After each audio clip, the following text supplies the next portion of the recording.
హర్ష సాయి రెండు తెలుగు రాష్ట్రాల్లో one of the top creator.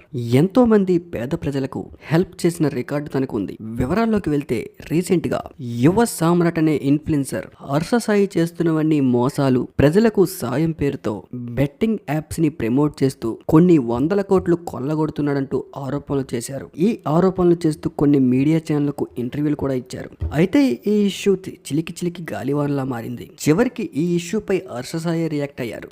ఒక ప్రముఖ యూట్యూబ్ ఛానల్కి ఇచ్చిన ఇంటర్వ్యూలో హర్ష సాయి యువ సామ్రాట్ పై ఘాటుగా రియాక్ట్ అయ్యారు. నా ఎదుగుదలని చూడలేక కావాలని నన్ను టార్గెట్ చేస్తున్నారు, ఎవరిని వదిలిపెట్టను అంటూ మేము చాలా మంది పేద ప్రజలకు హెల్ప్ చేశాం. ఆ విషయం రెండు తెలుగు రాష్ట్రాల ప్రేక్షకుల అందరికీ తెలుసు.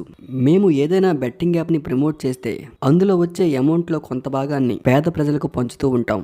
ఒకవేళ మేము ఆ యాప్ ని ప్రమోట్ చేయకుండా ఆగిపోయినా సరే మిగిలిన క్రియేటర్లు ఆ యాప్ ని ప్రమోట్ చేసి ఇంకా మిస్యూజ్ చేసే అవకాశం ఉంటుంది. అలా కాకుండా మేము ఇంకా ఆ యాప్ ని ప్రమోట్ చేస్తే ఎంతో కొంత ప్రజలు సేవ్ అయ్యే అవకాశం ఉంటుంది అంటూ హర్ష సాయి ఘాటుగా రియాక్ట్ అయ్యారు.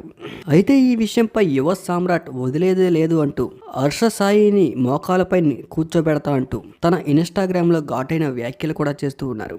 ఒక విషయం గురించి క్లారిటీగా ఆలోచిస్తే, ఒక సామాన్య క్రియేటర్ ఏదైనా బెట్టింగ్ యాప్ ప్రమోట్ చేస్తే ప్రజలు పెద్దగా అది పరిగణలోకి తీసుకోరు, ఎందుకంటే క్రియేటర్ ప్రమోట్ చేస్తున్నాడని ప్రజలందరికీ తెలుసు కనుక. కానీ హర్ష సాయి అనే వ్యక్తి ఏ యాప్ ని ప్రమోట్ చేసినా కూడా ప్రజలు చాలా సీరియస్ గా తీసుకుంటారు.